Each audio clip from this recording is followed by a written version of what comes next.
Being brave means you have no fear. You go into that burning building. You're just wired that way. Having courage means you're scared, but you do your damn job anyway. I watched Senator Murkowski from Alaska this week said she's scared. Flat out said it and said other members of Congress are scared. And listen, understandable. If you are, then move the hell out the way and let someone else step to the forefront who's ready to lead when leadership is necessary. See, everybody wants to be a leader until it's time to do some leadership shit.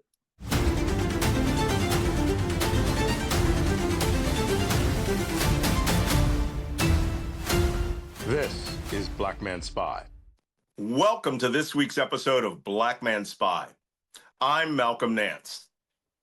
I'm really glad that you're coming to this particular edition of Black Man Spy, which I've been doing on and off for a couple of years now.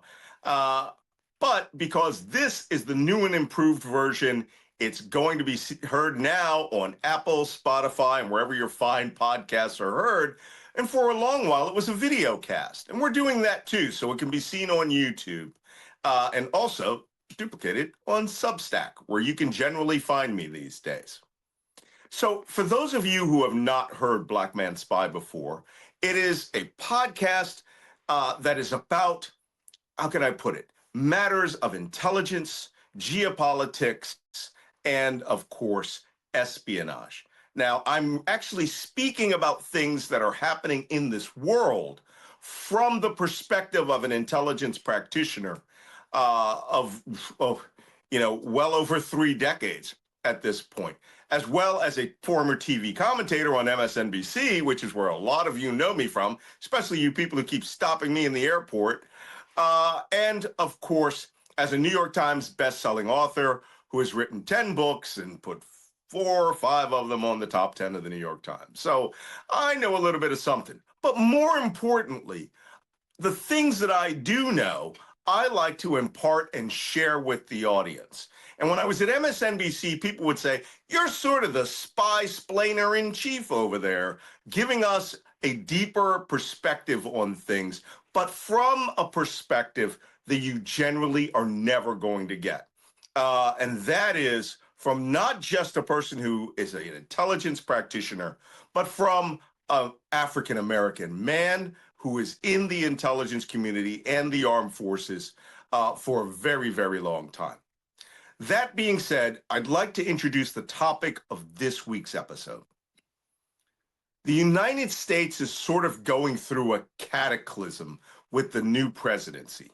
For those of you who know, I wrote 4 books about the relationship between Donald Trump, his presidency, Vladimir Putin, and Russian intelligence.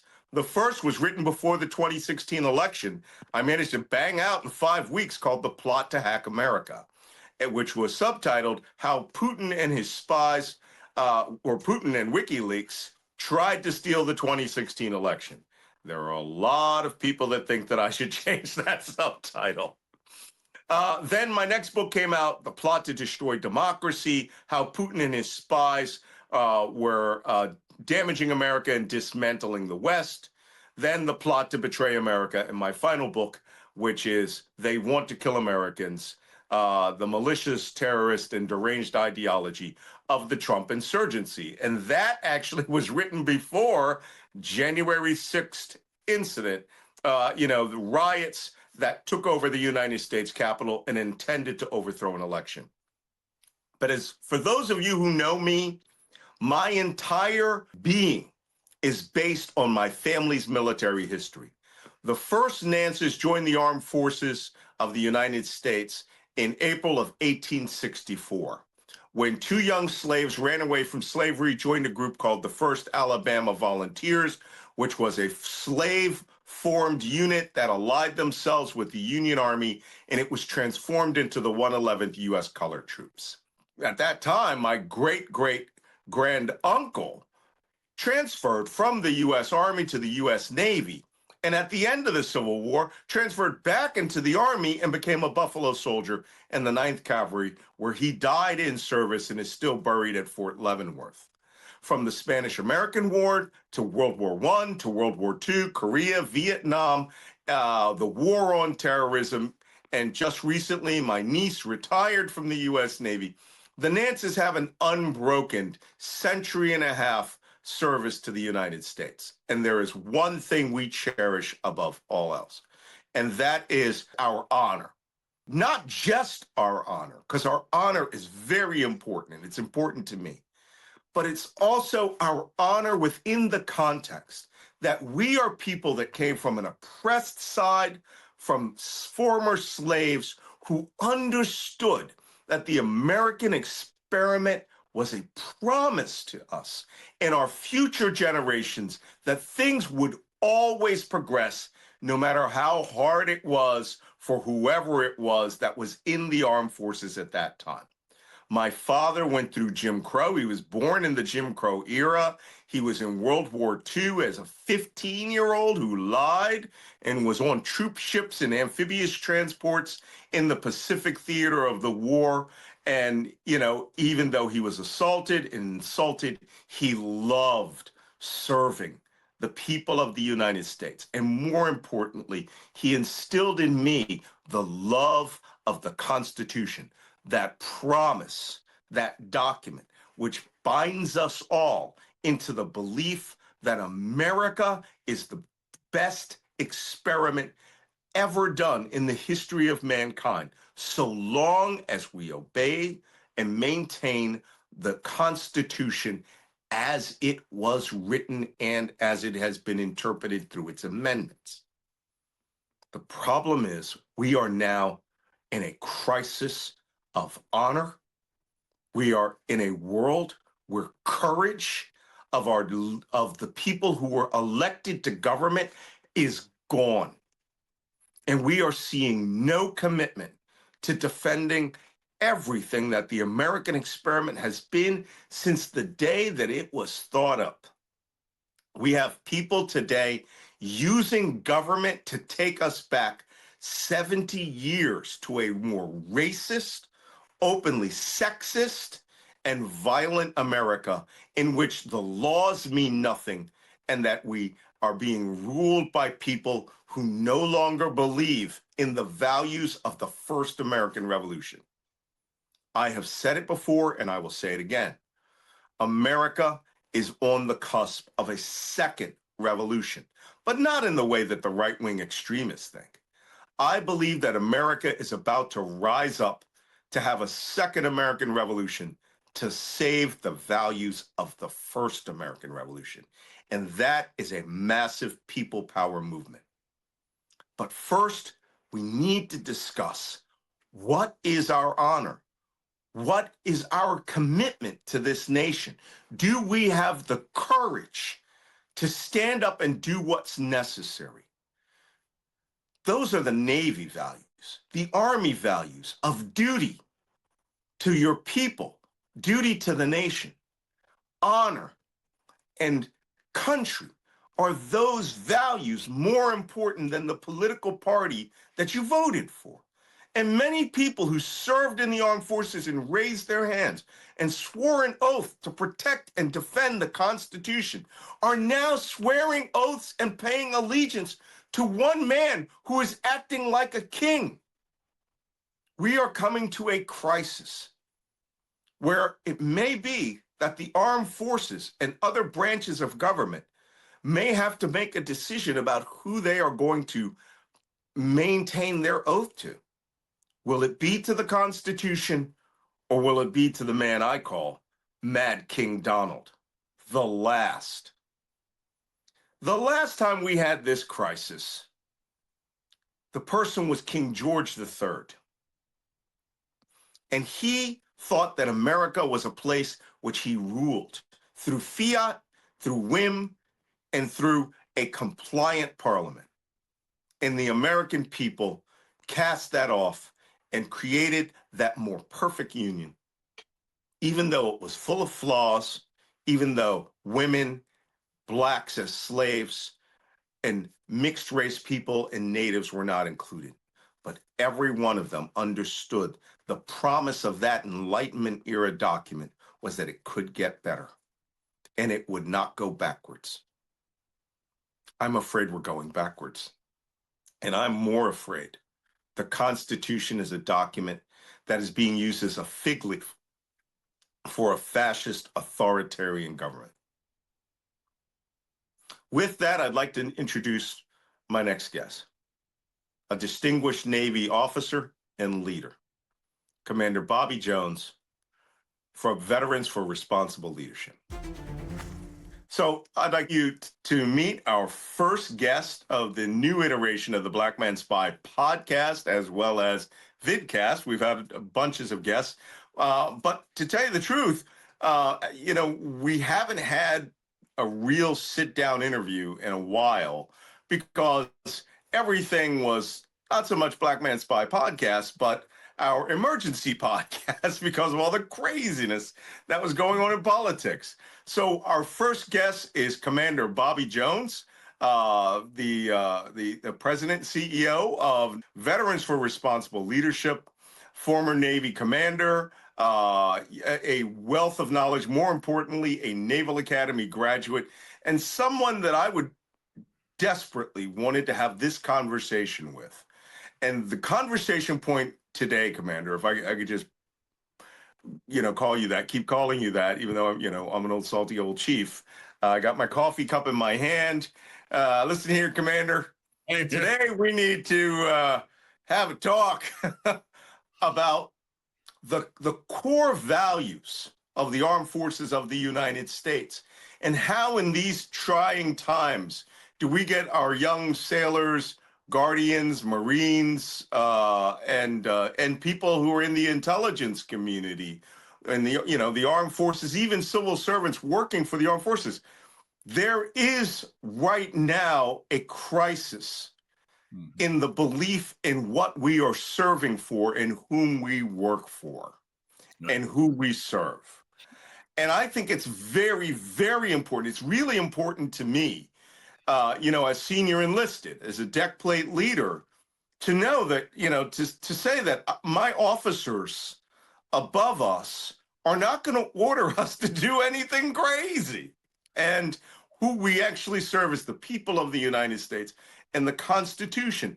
But now I have people coming to me saying, hey, we may get orders which we think are unlawful. We may get orders which are unsavory. How do we go about as leaders? You being an officer who has commanded units and vessels, and me as a deck plate leader, as a senior enlisted, who really has to be the median, the midway point between a crazy set of orders that comes from above and the young men and women that may have to execute that. What do you think?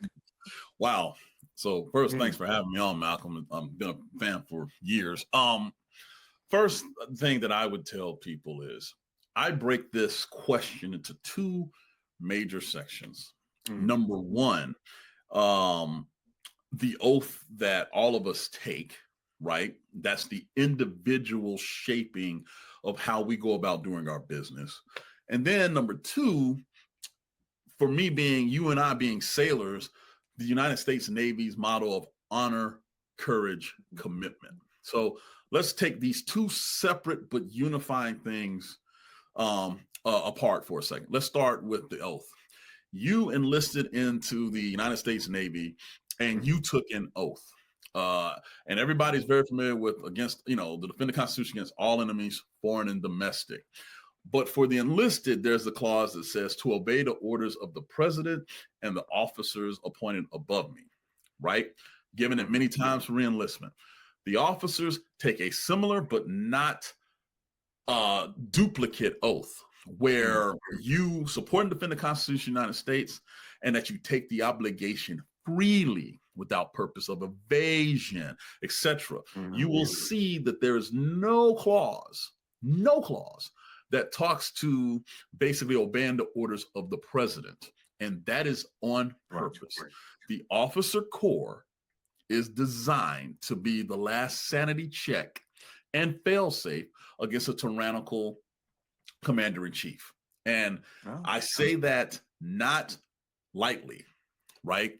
I say that because with the way things are happening right now and the various people who are worried, and there's very good reason to be worried, at the end of the day, you remember your oath. The officer corps has to remember that they pledged allegiance to the Constitution and not the individual.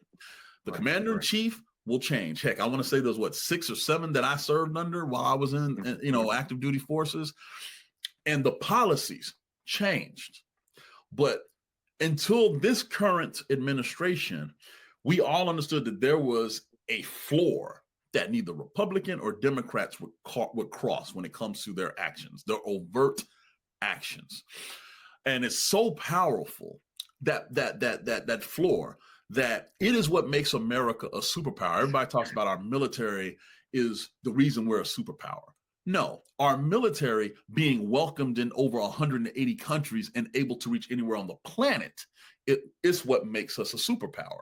And so the reason we're allowed into all these countries is because those countries know that we have a floor basis of ethics and of integrity of how we will operate ourselves. We will hold ourselves accountable, and we will recognize human rights, international law, etc. That is why the Soviet Union, back in its heyday, did not have as many bases as many countries. They weren't as welcomed. We were, right? And so when I focus on the oath and the power of it, it's not just you're willing to give your life for it. Officers, you have a dual level of commitment here. You have to commit to leading your people ethically the right way, and then executing missions the right way in a legal sense. And that's why it's not a coincidence that the first thing President Trump did on his second entry into the office was gut the JAG Corps, the Judge Advocate Generals, the military lawyers that provide that check. That's the first section. The second section, each branch of service has their different mottos. The Marines is Semper Fidelis, always faithful, all this stuff. But in my biased opinion, the United States Navy has the best motto of its service, and that is honor, courage, commitment. Those three things roll up everything it takes to not just be an effective service member, an effective sailor, but it talks about what it means to be a good American citizen. And sometimes we kind of forget that. We pull our sailors, our Marines, our soldiers, our airmen, our guardsmen, from society. And then we put them into this environment of high pressure to reintroduce them to what it means to be an actual American patriot. And that thing that happens that they focus on is sacrifice. It's not about you. Mm-hmm. It's not about me. It's about honor, courage, commitment. So let's just real quick talk about this.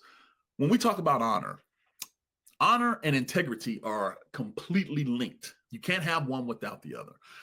Doing what you say, saying what you do, and doing it with the best in mind. Doing it the right way. Doing it meaning, yes, if I want to deport somebody, I still go through due process. I have to prove that they should be removed and then do it legally and humanely. Not something that I'm trying to scare people or I'm trying to send a message, or I just yank someone off the street and ship them off to another country. Right. That's not how this works, right? The courage aspect, and this is where I think everything is breaking down in American society right now. United States Congress is supposed to provide oversight for the chief executive, being the president. They are abdicating their responsibility. They lack the courage. I'm not saying they lack the bravery. I'm saying they lack the courage. The difference between being brave and being courageous is very simple. Being brave means you have no fear. You go into that burning building. You're just wired that way. Having courage means you're scared, but you do your damn job anyway. Right? And if you look at the history of the United States Navy, the ones that have been Medal of Honor recipients, the ones that turned the tides of World War II when everybody said everything was lost, they were scared shitless. Right. But they did their job. Average people doing their job. I had this discussion yesterday on another podcast, and somebody says, "Oh, you're really courageous." I go, "No, I'm not. I'm not courageous." Right? Yeah. I know when I have to do my job. Right? I know when things have to be done. There were a couple of times in my career where things got a little hairy. And in Ukraine where things were hairy all the time, being bombarded and everything. And I found that the moment there is an actual moment that you can put your finger on when you realize stuff must be done, shit must be done. It must be done now. It must be done definitively. It must be done in such a way that if I don't do it, others will be harmed, right? Right. And you get to this point I call the fuck it point, right? Fuck it. And you get up and you do it, right? Yes. It's scary, or it's unhealthy, or its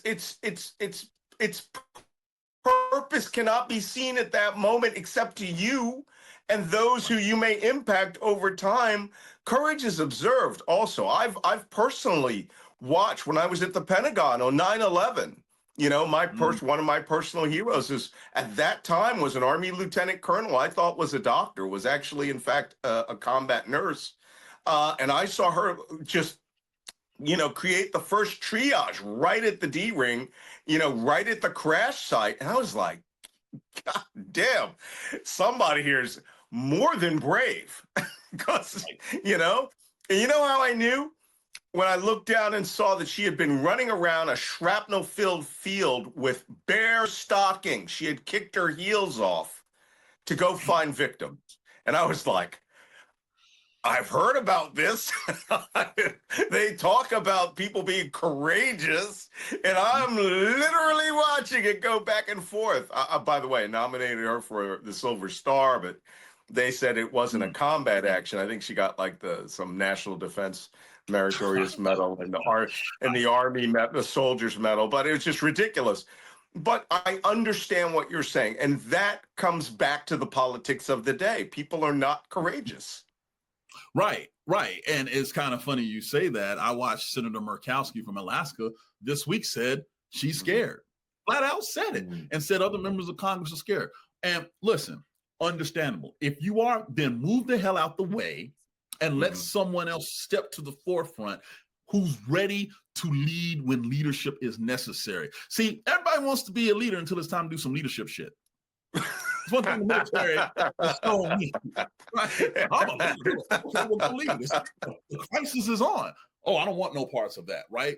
And so I find it hilarious. You have members of Congress that have been there 30, 40, 50 years, 50 years, who love being in front of the mic every day. MSNBC, Fox, CNN, they love being there in the forefront. But when it's time to do your constitutionally designed authorities, you don't want to do it. And so that leads me to that last part of honor, courage, and commitment. Commitment is not a part-time job. It is not a switch that you turn on and turn off. It is a dedicated lifestyle, a lifestyle that is not about you. Sorry, because you have to find something else in you that motivates you to go beyond what you would even do for yourself.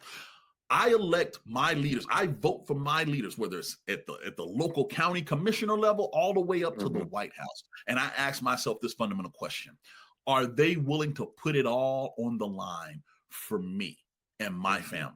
For me and my community? When I got commissioned, when I graduated from the Naval Academy, I wanted to be a Marine, but I had a football injury that stopped me from going Marine, so I went into the Navy. And my uncle, who was a gunnery sergeant in the Marine Corps, he said something to me I've never forgotten. He goes, "You know why we salute officers, why senior NCOs, why we salute y'all?" I said, no, I don't. Why? He said, because when push comes to shove, the two things I know you're supposed to get done. You're supposed to finish the mission. And if anybody comes home in a body bag, it's going to be you first, not your people. Right. That's the difference between being that leader. And he goes, as you become enlisted and become senior enlisted, you sort of assume that role too, where the officer and the senior enlisted are supposed to be the ones in the forefront, and they're gone first before they're junior enlisted. He goes, that's why we salute you. That's why we tolerate your ignorance sometimes and your stupidity, because we know at the end of the day, you're supposed to be that dude. And I never forgot it, right? I never forgot it. And as I look now, if that is the standard for our armed forces, and mind you, people, we are a military that submits to civilian authority. That is why you've never seen a military coup in the United States and all these other countries have, because when George Washington turned his sword over after the end of the Revolutionary War in Annapolis, Maryland, and rode all the way back to Mount Vernon, he's created a separation between the military and leadership of the country. Mm-hmm. And I think it's one of the most underrated historical events in American history. We separated the two, right? And by separating the two, we now have to find civilian leadership that understands the sacrifice that it takes to actually be a leader. And listen, we've had 45 different people sit in that White House. Well, 45 sit in the White House, but have the position, right? Mm-hmm. And I never have questioned whether or not the person in that position put the country before them. They may have different philosophies on how they think that's supposed to be. But for the first time in my life, and I think the first time in America's history, we can legitimately question if the current occupant of 1600 Pennsylvania Avenue puts the country before his own self-interest. And that is a dangerous question to ask when you are also the commander-in-chief of the most lethal military the world's ever seen. And trust me, I have written 4 New York Times bestseller, top 10 bestsellers, about this bizarre relationship between Donald Trump and Russia's Vladimir Putin and Russian intelligence. And, you know, Vladimir Putin, I learned, I went to his office where he worked at when he was a junior spy in Dresden. And I learned some things from the scholars in Germany who were reading his Stasi file, who were finding his KGB and, files there. And they say this guy loved the human intelligence game. He loved being a manipulator. They say in most meetings where the Stasi were flipping people from the West, some young kid comes over from West Germany to East Germany, falls in love with some chick that they put in front of him. Putin would sit there. And he knew that by being silent and the kid knowing that guy's the KGB guy and we're doing all the talking, that he was there to, he knew his mere presence was manipulation. Right. And we often go on. No, I want to say, I think you hit it on the head. Putin, you know how they say some people are, when they play poker, some people play the cards, other people play the player. Mm-hmm. That's Putin. He plays the person. He doesn't play the cards.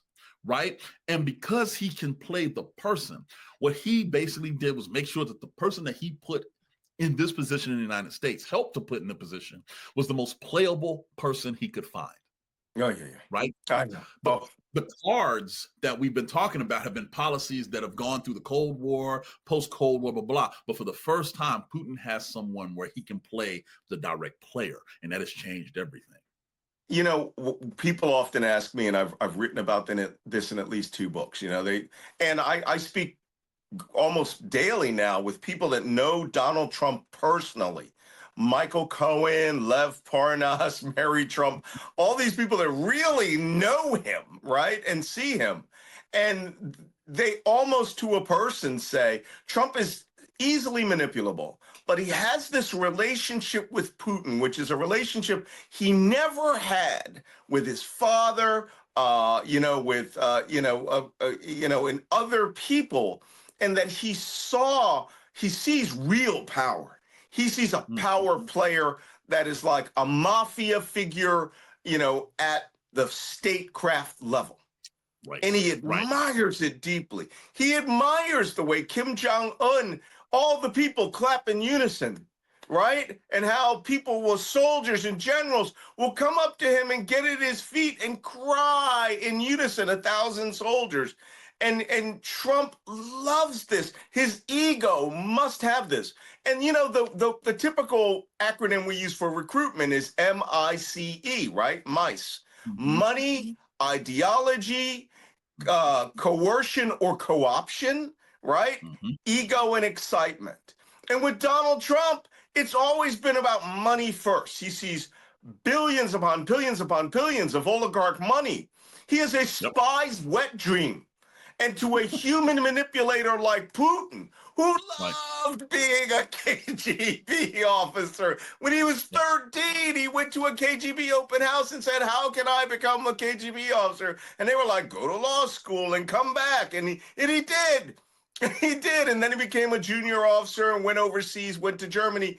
And then when at the end of the Cold War, he went back to St. Petersburg and used those exact same techniques against the St. Petersburg Mafia. He helped liquidate the entire city of St. Petersburg and made billions upon billions of dollars off of that. But he manipulated individuals. Like you said, he plays the player, not the game. And it's important for people to understand Donald Trump thinks he's playing the game, when in fact, the whole freaking table understands that he is an easily swayed character. So when he thought in 2012, when he went to Miss Universe, that he was going to pitch the $1 billion Trump hotel in Moscow, and he actually said this to somebody, I intend to offer Vladimir Putin, ex-KGB officer, Vladimir Putin, the top 2 penthouse floors of Trump Tower Moscow. And that will, he was like, wow, I get the top 2 floors from Donald Trump and a lifetime pass to the, I'm not joking, Ivanka Spa that was supposed to be in the building. That's what its name was.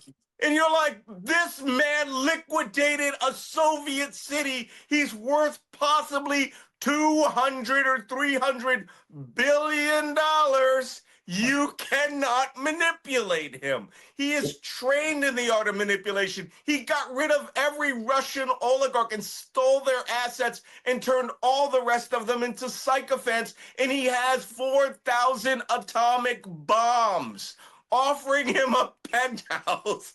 Right. Gave Putin the knowledge base of understanding how this man is a moron. And morons are easily manipulable. And I have this joke, this goes back to the spy world, where Putin goes, bring me this guy's dossier.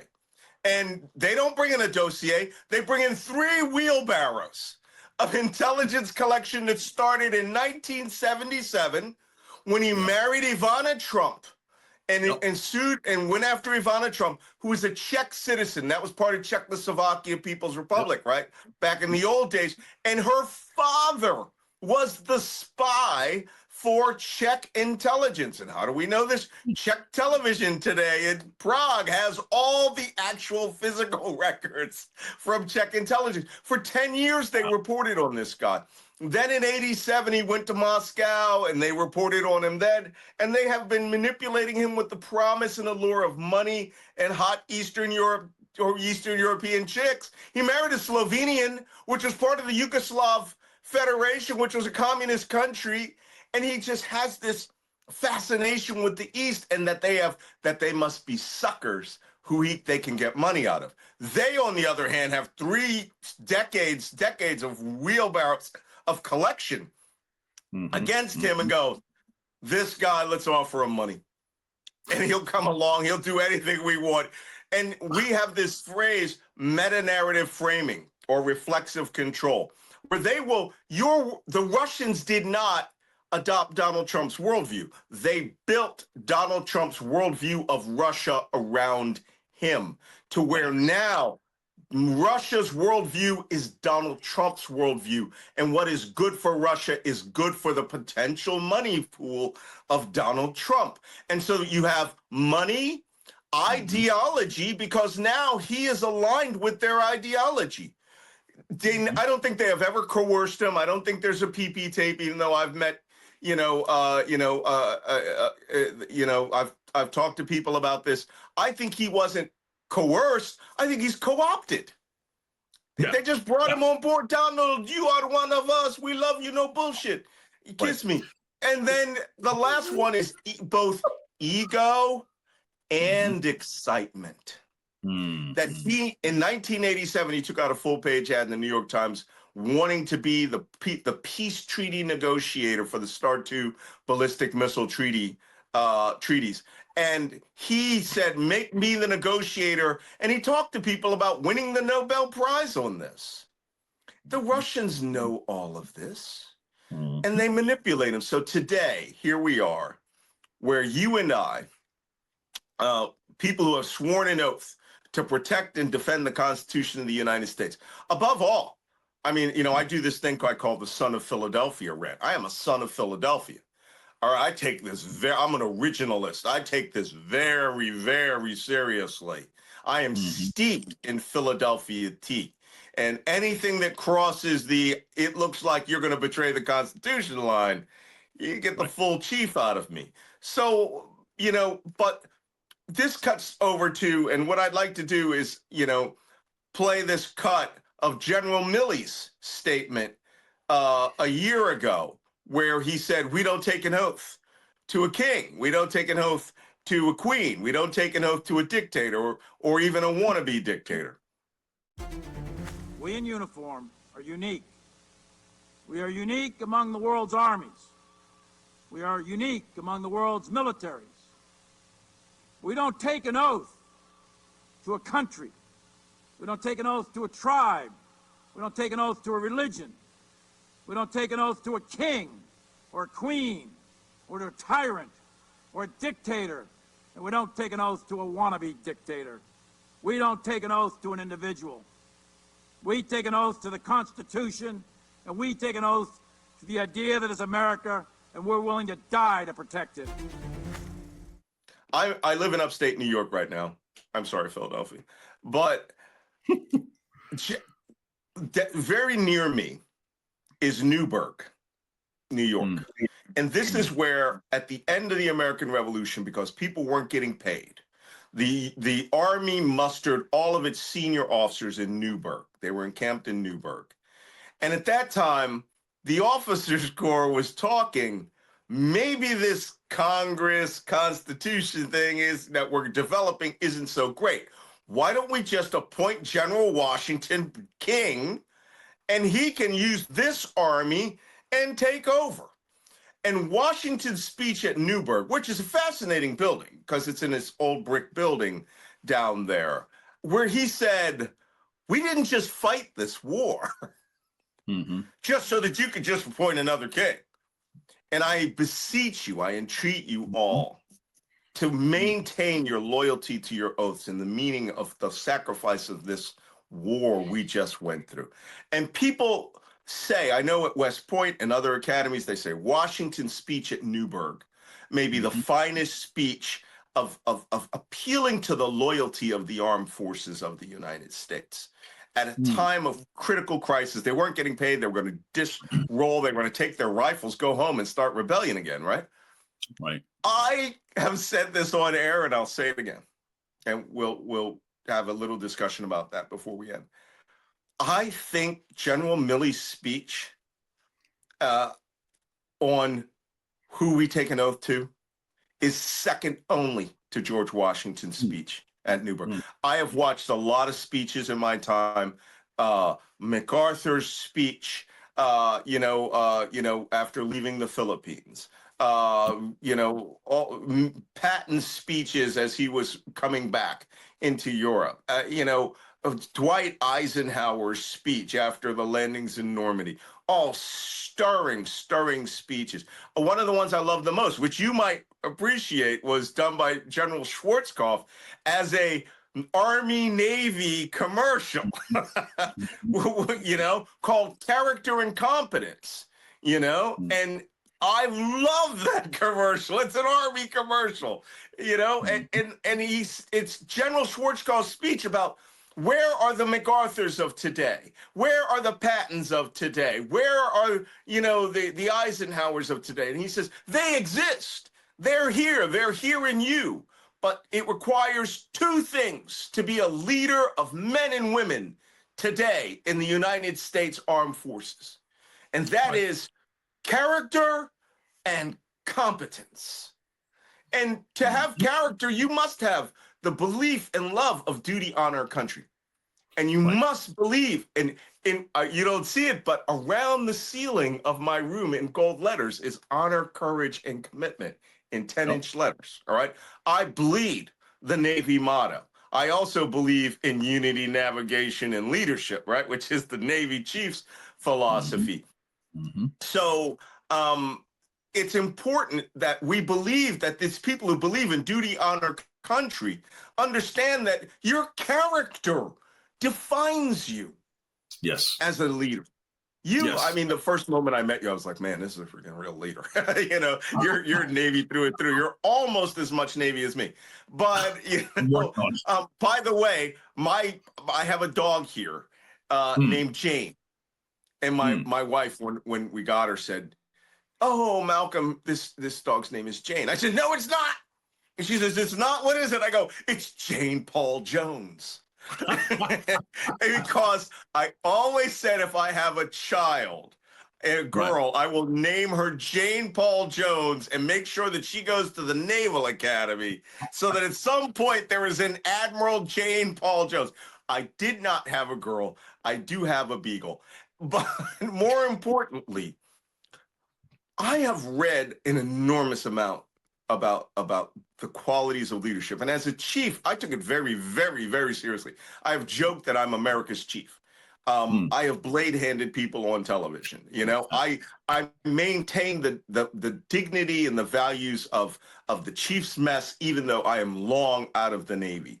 And I actually have to recalibrate chiefs around that come out there and talk about bypassing Trump's competence, ignoring his character.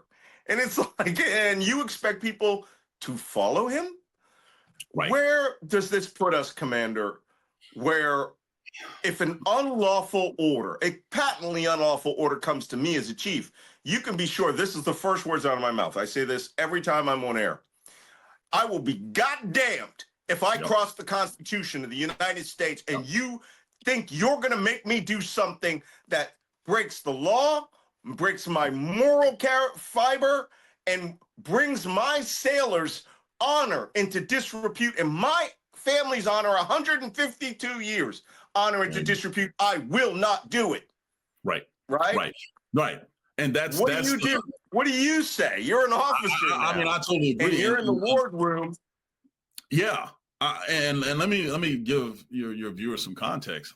I'm a retired naval officer, wife, Annapolis graduate, naval officer, brother, Air Force Academy graduate, Air Force pilot, grandfather, Korean War vet, my wife's grandfather, Tuskegee Airman. So we live, eat, and breathe this mentality, right? This is not just, this is a flyby. It's not an occupation. It's not a job. It is a lifestyle. It is a way that you do business. You want to know why officers are held to such a high standard to the point where what they do in their, quote, off time will get them fired. It's because of what you're saying right there. Because when orders are presented to them, they cannot turn on the morality, turn it off. They cannot turn on the integrity, turn it off. But most importantly, the legality and the method of how they execute orders matters. And that starts with the orders they receive. If they get unlawful orders, it is their duty to say, I will not comply. This is unlawful. All right. And if that means sacrificing your career, unfortunately, that's the job. To quote Sean Connery in The Untouchables, that's the job, right? I'll never forget, during the first tour or the first term for President Trump, they asked Stratcom Actual, if the president of the United States orders a preemptive nuclear strike on North Korea, will you execute it? Stratcom looked around like, is this a real question? No. Flat out said it. The four-star admiral said no. And Congress was like, okay, this is before the poisoning of the well had really taken effect. But he recognized that his moral and ethical obligation to include international law as well as domestic law said, no, that is not the protocol, right? I remember that moment so vividly because I was like, the fact that we're even having to ask this question means things are changing. Right. Things are changing. Right. And now we're almost a decade later, 8 years later, and we're having these questions come up. And now when Congress asked members of the cabinet to include the Secretary of Defense, these very simple, historically slam dunk questions, they evaded like cockroaches when the lights turn on. Oh, I was like, what are we doing? right. What are we doing? And I'm not saying this to scare Americans. I'm saying it to terrify Americans. Right. Because the only restraint and constraints on an American military has been America. Right. So what happens when the leadership says, the hell with that? Do what I want. That's the fundamental problem. So it's up to officers and senior, non-commissioned officers who basically are the backbone of our American military. It's not the officers, it's those guys, the chief's mess, the gunnies, the sergeant first classes. They're the ones, the chief technical sergeant. Those are the guys and girls that have been the backbone of this force since 1775. Yeah, right? Absolutely. And they're the ones who have to remind the officers with that counterpoint, hey, we ain't supposed to be doing this. And it's up to the officer, like, right. You're right, we're not doing it. That's the job. So I would love to, I got Annapolis classmates that are still in. They're 06s now. They're captains or colonels in the Navy and the Marine Corps, looking at making admiral and general. And congratulations to them. But remember, not just your oath, but your ethical training that started all the way back in the damn 90s that brought you to this point.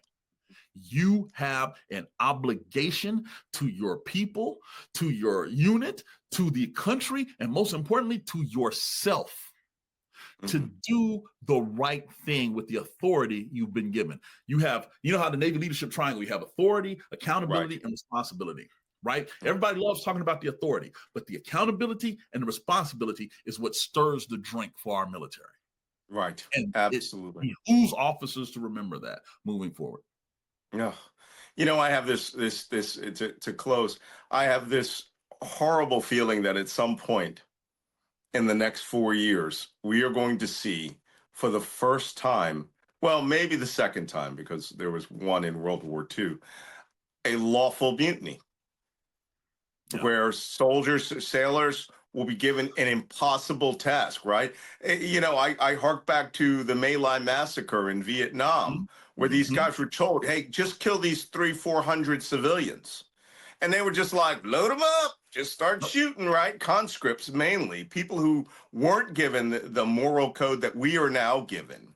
And the person who really lived up to their honor was the helicopter pilot who landed his helicopter gunship between the civilians and the massacring soldiers, right? Yes. And got out, was like, the fuck are you doing? Right? And they still let Lieutenant Calley off, right? Oh. No one wanted to hold him accountable. And I'm afraid that at some point we're going to have that. And I have this nightmare scenario. When I was in Ukraine, I had the rank of a private, but I was essentially the acting sergeant major of my battalion because I was war daddy. I was the old guy, and I had the most experience. And I'm afraid that some chief is going to get some ridiculous order. The wardroom's going to go, okay. This is the captain. We're going to invade Greenland, and if any civilians shoot at us, we're going to shoot back using the 25 millimeter. While these these Inuits are up there with 30 caliber, hunting rifles because you're invading their country. And the first thing I could just imagine is that if I was chief, I'd be like, Commander, a word. Yes. Are you out of your what's damn mind? What's even scary about that, Malcolm? The reason why that, and people are, you're exaggerating. We watched over 1,600 people storm the Capitol on January 6th, and all of them got pardoned. By the same commander-in-chief. We have watched war criminals from the GWAT era, the Global War on Terrorism era, be defended, cases dropped, whatever, under this commander-in-chief. Okay? So don't sit there and tell me that we're exaggerating with our concern. We have the evidence. We have the proof. Okay? Again, they tried to burn the Capitol to the ground because of lies dealing with the election. Okay? And now you're telling me he's going to show some restraint or some judgment? When Bannon talks about he's going to have a third term and he's being very coy on how that's going to happen. Make no mistake that the full array of options are on the table to include violence. You know, Tara Stepmeyer made a great comment the other day where she said, do not underestimate the horrible imaginings that you have that could occur here. It's all of the groundwork have been laid up for that. And it's the members of our armed forces. And this is where I'm really afraid. I'm afraid they're not going to use the armed forces. They're going to use, private security contractors. Eric Prince has been floated $25 billion to actually create a hunter force in the United States that's deputized. Right. So people in the armed forces, be of good cheer. There are good officers like Commander Jones. And then there's ruthless, kick-ass chiefs like myself. And I suspect there will be even splits in the wardroom in the chief's mess. And the question is, who will stand with the Constitution and who will betray their oaths in real time out of loyalty to an individual who's, as they said in the Declaration of Independence, whose every act defines a tyrant. Two things I just want to end with. Number one, to remind people who Eric Prince is. He is the guy that created Blackwater that was so goddamn out of pocket that they were thrown out of a war zone. Kicked out of a war zone. Let that marinate. They were thrown out of the war zone in Afghanistan and Iraq. Unbelievable, right? And then going to your final point, the reason I focus on that commitment piece so much, the oath that you take, the dedication to the Constitution is not something out of convenience. It's not something that you uphold when it's convenient for you or you feel like doing it or the people in power you agree with. No, you execute it regardless because that is the bedrock, right? We have a thing going on here in Georgia, April 25th, where we have a Veterans Town Hall. And if you go to our website, Veterans for Responsible Leadership, just Google it and you'll see it. Here's what I want people to understand. We are going to remind people of how powerful that oath is. You made an oath, usually around 18, 19, 20-something years old. And you thought that the enemy that you had to worry about most would be foreign. But I'm here to tell you it may be domestic and it may be right here, right now. Where do you stand? Where do you stand? Dr. King said it. Dr. Martin Luther King said it. You judge a man not where they stand in times of comfort, but in times of controversy. And will you be a leader of consequence? At Morehouse College's alma mater, they talk about creating men and leaders of consequence. Again, going back to what I said earlier, everybody wants to be a leader till it's time to do some leadership shit. Right now, America needs leaders to step up. Step up. Well, thank you. Thank you, Commander, for coming on here. I am so honored that I could speak to you, that I can call you my shipmate. You are truly a man that is, as my motto of my man skiff says, forged by the sea. Yes. And we have a lot of heavy roles, I'm afraid, that we're going to have to take here in the future. But thank you for being a voice for our young men and women and the leadership within, our beloved sea service. And also thank you for going to the Naval Academy and complaining about them ripping books out of the library. Yeah. I'm sure they haven't gotten around to taking my books out of the library yet, but this is the sort of stuff that John Paul Jones, our beloved John Paul Jones, would spin in the grave for, because as a sea captain in that period, his motto would have been, "This is bullshit, get the fuck to work." Yes. So thank you again for coming on Black Man Spy. I'm honored, and hopefully we'll be reporting from Greenland soon. We'll see. Yeah, we'll see. Okay, all right. Thank you. Thank you, Commander Jones. And now I have a special segment that I call Burn Bag of the Week. Malcolm, what's a burn bag? Funny you should ask that. In the U.S. intelligence community, we have these paper receptacles in which we throw out useless top secret documents or useless materials that should not fall into the hands of the enemy, lest it compromise us or it gives someone else a stupid idea that we don't want to see replicated. So this week's Burn Bag of the Week is Sebastian Gorka, Seb Gorka. Who is Seb Gorka? Funny you should ask that. Seb Gorka now fills the role as special advisor to the president on counterterrorism. But Seb Gorka is really an ex-British Army reservist who for a couple of years acted as a Hungarian interpreter and somehow parlayed that really lame-ass job that involved no secrets and no working with anybody of significance into a British accented job where he gave lectures at the Marine Corps University in Quantico and went around and used that to get a talk show host job, essentially, in right-wing extremist world. He was named by President Trump as the director for, or as this advisor for counterterrorism. And then today, he said this. They dumped all of this into this country. Millions and millions of people were dumped into this country intentionally. It was flagrant. It was treasonous. And now you have the same party that did this to us are sitting back and watching as the White House tries to go through this almost impossible process of deporting millions of people. And they're trying to find any problem they can that they can jump on, you know, to vilify the White House as they try to do the almost impossible mandate that was given to them by the American people of how do you figure out how to deport 15 million people that were invited in by the last president? I came up with this over a year ago when I had my show on Newsmax, Rob, and I realized that the taxonomy of politics in America is dead.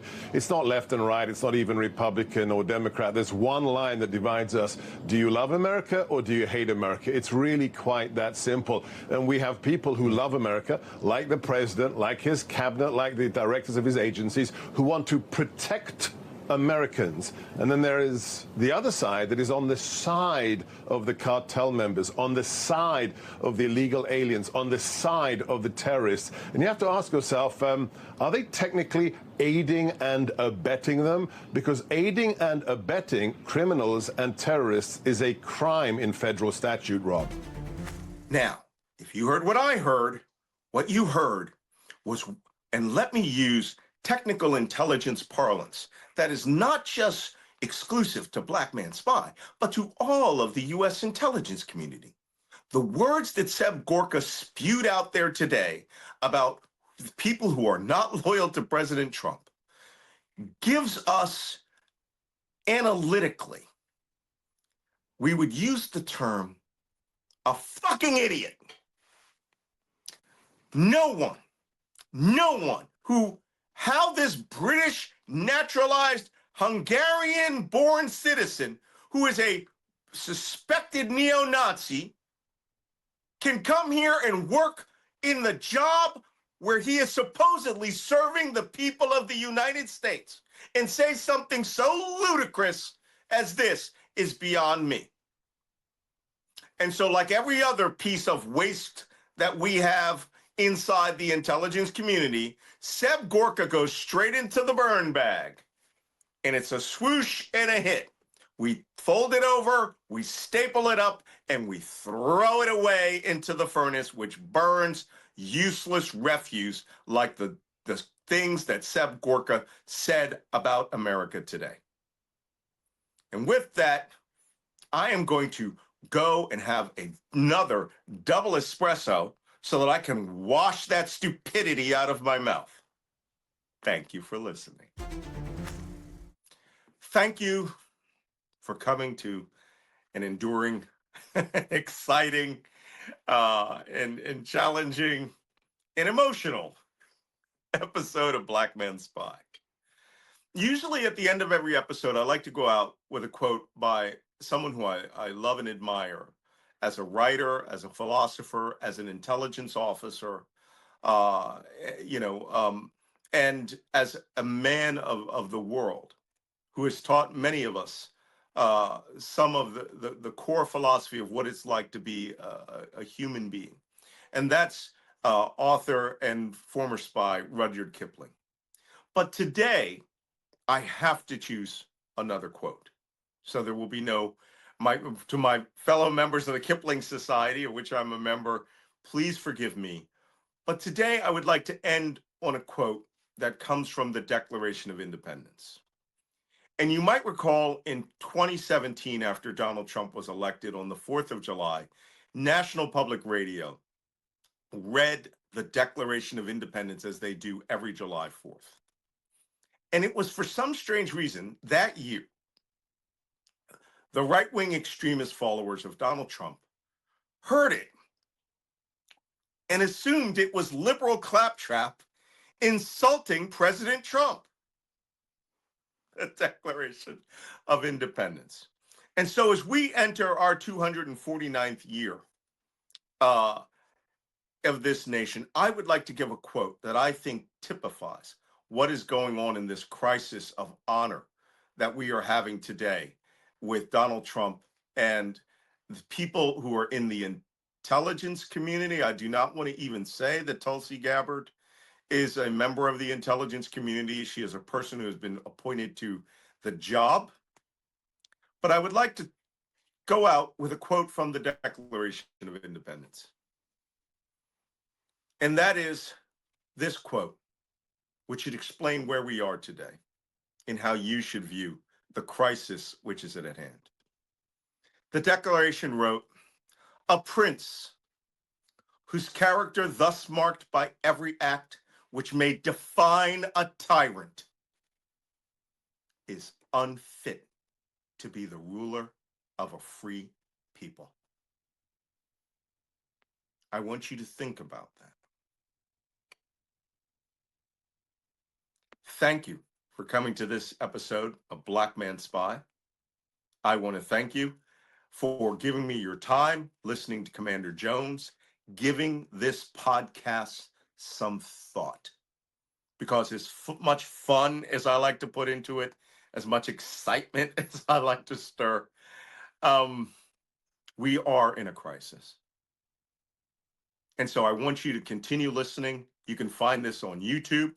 You can find me in my long form writing on Substack. You can become a subscriber to YouTube and Substack, as well as to this podcast, which you can find on Apple, Spotify, and wherever you find other fine podcasts. You will also find mine. So thanks again for coming to Black Man Spy. I will see you next week.